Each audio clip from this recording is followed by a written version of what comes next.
আসলে সুখ যদি থাকে, মনের মতো যদি একটা মানুষ পাওয়া যায়, তাহলে ওই 2 চাকার সাইকেলেই সুখ আছে। রোদ বৃষ্টি ঝড় এসব কিছু না। ওই এসির ঘরেও যদি মনের মতো মানুষ না হয়, ওই এসির ঘরেও শান্তি মেলে না। আর এদিকে আমার ভাগ্নি বলতেছে তোমার থেকে আমার হাত অনেক সুন্দর, আর আমার নখগুলা দেখো কত সুন্দর। আমি বলতেছি হ্যাঁ, তুমি তো সুন্দর হবাই, কারণ তুমি ঘরে বসে থাকো। এখন আমরা দেখতে পেলাম ছোট্ট একটা নদী। এই নদীটার নাম কি অবশ্য আমি জানি না, তবে অনেক ভালো লাগছে, দৃশ্যটাও অনেক ভালো, যে কারণে আমি নিলাম। এন্ড প্রকৃতির দৃশ্য আসলেই অনেক সুন্দর, যেটা গ্রামগঞ্জে পাবেন, শহর অঞ্চলে পাবেন না। বাই দা ওয়ে গাইস, আসসালামু আলাইকুম, hi what's up guys, it's me Sheikh Babar and welcome back to my YouTube channel and Facebook page. So আজকে আমরা যাচ্ছি ষাট গম্বুজ এন্ড একটা মাজার রিভিউ করার উদ্দেশ্যে। সো আমি জানতাম না যে আমি যাব এখানে, তবে আমাকে আপু ফোন দিয়ে বলে তুই ইমার্জেন্সি চলে আয় মুর্শিদপুর। সো আমি মুর্শিদপুর চলে আসছি। ওই যে দেখতে পাচ্ছেন গাড়ি এত ছোট যে আমার মাথায় বাইদা গেছি আমি, বিকজ না আমি এল না আমি এম, তো দুইটা মিলে যা হয়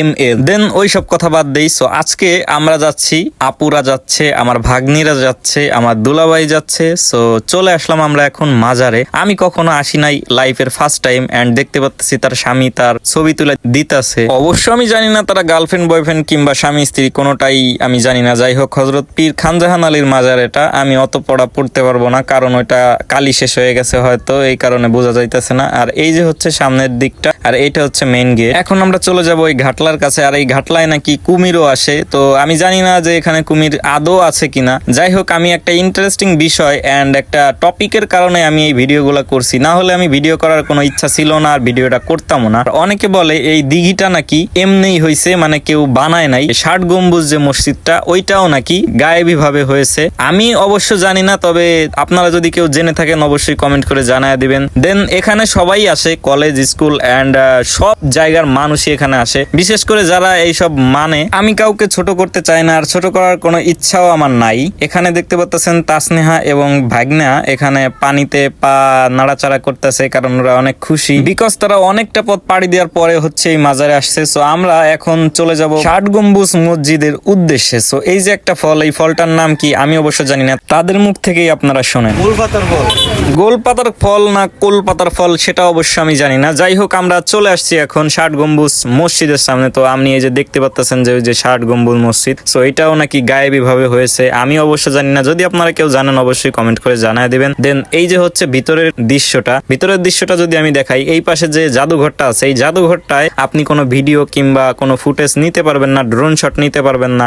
এন্ড আমি যে মাজারের যে বিষয়টা আমি বলার জন্য আমি এই ভিডিওটা করছি, সেটা হচ্ছে মাজারে যারা যাবেন, ভিতরে যারা জিয়ারত করার উদ্দেশ্যে আপনারা যাবেন, আপনারা দুইটা লোকের থেকে সাবধান থাকবেন, কারণ ওইখানে দুইটা লোক থাকে। একটা হচ্ছে অনেক জোয়ান মধ্য করে, আর একটা হচ্ছে একটু অল্প বয়স্ক, তবে চুল বাবরি মানে কান বাবরি বলে আর কি। যাই হোক, আমি যেটা বলতে চাইতেছিলাম, কারণ আমি প্রতারিত হয়েছি, আপনারা যেন না হন, যে কারণে আমার এই ভিডিওটা করা। আর ওইখানে আপনারা যখন যাবেন, অবশ্যই আপনারা কবরের যে এরিয়াটা, ওই এরিয়াটার মধ্যে যাবেন না। প্লাস ওইখানে একটা পর্দা আছে কবরের উপরে দেওয়া, ওই কবরের উপরে যে পর্দাটা দেওয়া, ওই পর্দাটার ভিতরে নিচে মানেই আপনারা বাঁশ দেওয়া ছেড়ে দিব। অবশ্য আমার কথা যদি বিশ্বাস না হয়, আপনারা যদি যান, অবশ্যই ওইখানে গেলে অবশ্যই বাঁশটা আপনারা খাবেন, কারণ তারা এমন ভাবে এমন সুকৌশল তারা প্রয়োগ করে যে টাকা দিতে আপনি বাধ্য হবেন, এবং টাকা না দিলে তারা মানে ছেঁচড়ার মতো করে। আর তারা সুন্নতি পোশাক পরে যে কাজটা গুলা করতেছে, আসলে এগুলা খুব খারাপ একটা জিনিস। আর আমি আমার ভিডিওর মাধ্যমে একটা মেসেজ দিতে চাই, যারা স্থানীয় আছেন অবশ্যই তারা এর একটা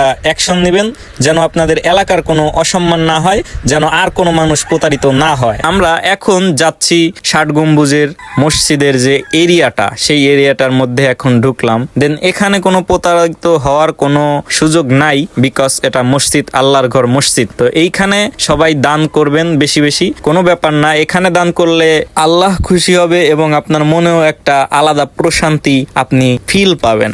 আমার অনেক ভালো লাগতেছে, কারণ আমি লাইফের ফার্স্ট টাইম ষাট গম্বুজ মসজিদে আসলাম। আর এটা কি আরো কোথাও অবস্থিত আছে কিনা আমি জানি না। অনেকে বলছে যে ষাট গম্বুজ মসজিদ নাকি আরো কয়েক জায়গায় আছে, তো কোথায় কোথায় আছে অবশ্যই আপনারা কমেন্ট করে জানায় দিবেন। যারা জানেন অবশ্যই একটু জানায় দিবেন।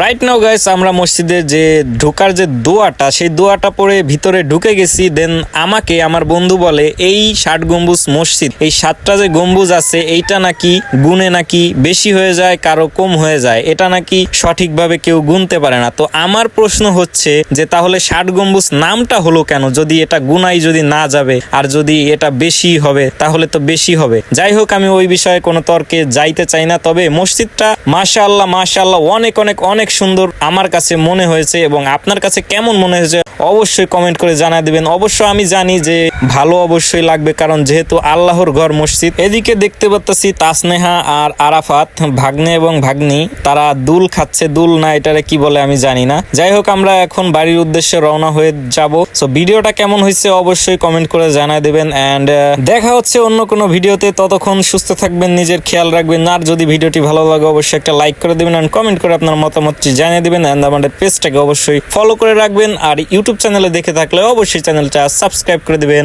আল্লাহ হাফেজ।